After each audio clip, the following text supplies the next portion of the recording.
Welcome back to the Malt Miller YouTube channel, Homebrewers. My name's James, and in this video, we're talking about how you can really dial in precise mash temperatures using a BrewZilla Gen 4.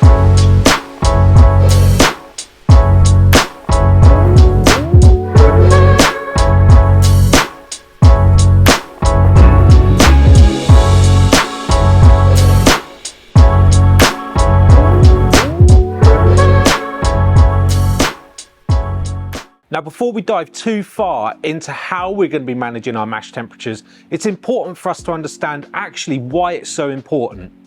Now, when we're making beer from all grain, what's happening is when we're steeping our grain in the hot water, different enzymes are being activated that are present within the grain themselves, which converts the starches into sugars, which our yeast can eat and convert into alcohol. Now, these enzymes all work at different temperatures. And there's also a point where the enzymes stop working, they denature, and that's when we hit a higher temperature of around 75 degrees or more. Specific beer styles call for, the final gravity of the beer to sit in different areas. If we want a lighter body, crisper drinking beer, we need our yeast to perform really, really well and attenuate, eat more and more of the sugar that's presented in the wort. Some other beer styles like ales and New England IPAs, you may wish to have a fuller, thicker, richer, slightly sweeter beer at the end. Now, we can manage that through the yeast's activity and also by adjusting our mash temperature. Loosely speaking, the lower the mash temperature, the more simple sugars are going to be produced by the enzymes that are present in the grain, and those sugars are more readily available for our yeast to convert into alcohol. As we move up through the temperature range, we're converting longer chain sugars by different enzymes that are working to convert those starches. Now, those longer chain sugars are more difficult for our yeast to break down and convert into alcohol. As a brewer, the skill is to manage that temperature and factor it in along with your yeast's attenuation to make sure we end up with a beer that sits within the range we want to have it in the final glass in terms of both body, sweetness and drinkability. Why it's important to manage our mash temperature is so that we have a consistent temperature throughout the duration of our mash, whether that's 60 minutes longer or shorter in some cases, because a more stable temperature means that the enzymes are going to behave in an appropriate way for the desired finished result. Now, let's jump forward to why that's an important topic for us to look at when we're talking about brewing on the BrewZilla. Now, the BrewZilla is a single vessel system with its temperature probe that's built into the system at the bottom of the kettle. Now, as we're recirculating our wort through the mash, there's going to be a temperature differential from what's happening at the very bottom to what's happening at the very top, and then what's happening within the grain itself as we're mashing. Now, the BrewZilla has a PID built into it to help us with this, which means that it's going to account for the time it's going to take to heat wort, the time it's going to take to maintain that temperature, the drop-off rate. It's going to basically manage it for us intelligently. That being said, it is still only using one temperature probe, which is located in the bottom near the heating elements. So there will still be a difference in the temperature at the bottom of the kettle through to the top of the kettle, although it will be less than if we didn't have the PID setting turned on. Now, in our recent video where we did an overview of the BrewZilla Gen 4, we mentioned that we had some challenges trying to maintain our mash temperature. Now, that was because we hadn't turned on the PID setting in the BrewZilla. Now, after we'd filmed that video, we got thinking about how we could use another product that Kegland produce to help us maintain those mash temperatures, and it works with the BrewZilla. And that product is the RAPT Bluetooth Low Energy Thermometer. Let's take a little bit of a closer look at what we're talking about and how the RAPT Bluetooth Low Energy Thermometer will be able to assist us. Now, I've got a BrewZilla Gen 4 here. As I've previously said, the temperature probe for this system is at the bottom of the kettle, near the heating elements, and that's pretty standard on most of these all-in-one brewing systems. Now, some of these systems have two temperature probes built in, which gives them 2 points of reference when the system is looking to manage those temperatures for us. Now that's not the case in many of them, and that isn't the case for the BrewZilla as in its standard configuration. Now let me just talk a little bit in more detail about what's happening here. So imagine we've got our grain pipe in here, and that grain pipe has been filled. We're in the process of mashing. Now the temperature probe at the bottom is thinking, okay, so we want to be mashing at 66 degrees, let's say. So it's trying to heat the wort at the bottom of the kettle to 66 degrees, but then that wort has got to travel through the recirculation arm and then back to the top of the mash, and then it's going to actually cool as it goes through the mash and lose some of that that temperature. So we're not going to be in the optimum range. Now the PID on this is thinking about how it's going to do that, how it's going to maintain it. And so it does mean that we're going to be in the ballpark of our mash temperature, but it isn't giving us a reading of what's actually going on inside the mash itself, within the grain, so we don't know exactly what temperature we're getting. Where this comes into play is we can actually submerge this, and I'll come on to how we do that in a bit more detail shortly, but we can submerge the temperature probe of the RAPT Bluetooth thermometer directly into the mash, so we're getting a reading of what's going on. Now from there, what we can do as well is pair this to the BrewZilla's control box, so it's taking into account both of those readings when it's managing our mash temperature for us. It's a relatively simple process to get set up, but it does mean as a brewer you're going to have far more accuracy in maintaining those mash temperatures, meaning you can hit your brewing numbers and end up with a beer that you want at the end. Okay, before we move on to actually showing you how to set this up with your BrewZilla, there's a couple of really cool little features I just wanted to point out on this. Now first of all, it has a very long braided and Teflon coated cable, so that actually we don't have to bring this section of the thermometer anywhere near liquid, so we can just pop the temperature probe straight in, and I'll show you exactly how to do that when we come to it. Also, it's got a nice little silicone hook on the back. Two things you can do with that: you can hook it on the side if you want to, but also it works with the clasps on the BrewZilla so that you can hang it off of the side there, leave it in place, it's not going anywhere. Really nice little feature and well thought out design. The other cool thing about it is that because it's low energy, the batteries on this are going to last for a very long time. Now, if you were to leave this on constantly, it's going to last for months. I mean, we're going to be using it for a few hours at a time when we're brewing, so that means you're going to get a very long lifetime out of the batteries on this. Now, setting up our temperature probe with the control box on the BrewZilla is straightforward, but I'm going to show you just how to do it. Now the first thing we need to do is go into the settings menu on our BrewZilla, head down to settings, click OK, and just make sure we've got Bluetooth enabled. And that's just underneath where it says heater enabled. Just make sure that it's checked in the box. That means we're going to be able to connect really simply.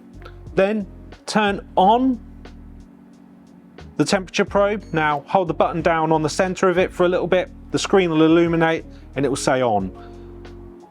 What we're doing now is that as soon as we turn this on, it's starting to broadcast our Bluetooth signal, which is going to report the temperatures that the probe's reading. To then bond the temperature probe with the control box, we come out of this menu, scroll down, go into Bluetooth, and you should see the device appear there in the unbonded category. And then from there it says press select to bond the device. So we're going to click that. We can now see that it's appeared in our bonded section. Now, if you've set up your RAPT portal, you'll get a notification to say that the temperature probe has been added as a new device, which is really cool. Now we're going to come out of here and we're going to go back into our settings, because the BrewZilla gives us the option as to which temperature probe we want to use for our primary source of temperature readings. Now we want our primary source to actually be the RAPT thermometer. So what we do is at the very top of the screen, we get the option where it says temperature sensor, and it will say built in. If you click on that, both temperature sensors are going to appear there. We just drop down to the RAPT temperature probe, click OK, and that means that our primary temperature reading is going to come from the RAPT thermometer. But we do want to make sure that it's accounting for both of the sensors. Now we can make sure that both sensors are being read by the BrewZilla control box by just coming all the way out, going back to the main screen, and you'll see that it's got both built-in and the RAPT temperature sensor temperatures being displayed on the screen. But what we want to do is make sure that we are allowing the system to look at both temperatures in the optimum way. So if we go back into settings, back to the settings menu in there, scroll down. Now we'll see the section here that says allowed sensor differential. So if we click on that, we've got a slider where we can adjust using the up and down buttons the sensor differential we want to allow the system to allow for between the bottom sensor and the one at the top. Now, Kegland recommend around about 10 degrees, but you can have a play around with that to find something that suits you. All it really means is the temperature difference that the elements are going to heat the bottom of the system up to versus the very top. And that has a benefit in terms of getting you to your mash temperatures as quickly as possible and actually staying there. So yeah, like I said, Kegland recommend 10 degrees. We're going to go with 10 degrees and see how we get on. Okay, well that's the temperature probe all set up with our BrewZilla. Actually, what we want to do now is put this to the test, get a mash on and see just how accurately we can maintain our mash temperature throughout the whole 60-minute mash. So we've moved our BrewZilla down onto the floor, we've added our strike water and started the profile on the BrewZilla to heat our water up to the strike temperature. I've added the malt pipe in and I'm ready to go. So all I need to do now is remove the temperature probe for a minute because we need to be able to get access. Take the lid off and start the process of doughing in our grain. Now, I'm not going to go into too much detail about what this recipe actually is because it's for a project we're working on for next year. So I'm going to carry on adding my grain, giving it a stir occasionally to make sure that I don't get any dough balls, and then we're going to move on to the next step. Now we've got all our grain in, the next thing is to add the top plate for the BrewZilla into the mash pipe. Sit it on the top there, and then what we can do is take the temperature probe from the temperature sensor and place it in through the hole which sits at the top of the mash plate. Now that means that the temperature probe is sitting right in the middle of the mash, which is going to give us that accurate temperature reading that the system needs to be able to make sure we maintain a really accurate mash profile throughout the entire process. Next up, the lid goes on. We add the recirculation arm into the mash pipe, hook it into place with the cam locks. Now I can press go on the control box to move on to the next step of the mash process, which is our 60-minute mash. Now I want to turn the pump on. And as we said in our previous video, we found that setting the pump to 100% and then managing the flow using the ball valve on the recirculation arm was the most successful way for us. Now I can see down here on the control box that the temperature probe is reading an internal temperature in the mash of 64 degrees, whilst the built-in probe is reading a higher temperature of 75. Now that means that the heating element's on and going to be managing that temperature for us, as I've previously said. Over the course of the next minute or two, the temperature should stabilize, PID will take control, and we'll be in a position where the whole system is maintaining a really accurate mash temperature. Now I'm going to be monitoring this throughout the whole process to see just how close we get to our target of 66 degrees for our mash, and I'll be reporting back at the end, so stick around. So that's our mash complete using the BrewZilla and the RAPT Bluetooth temperature controller. Now I have to say, versus the first time we brewed on the BrewZilla, the control over the mash temperature was significantly improved by making sure we had the PID switched on and pairing up the Bluetooth thermometer. Now, full disclosure, we're still learning how to use this system.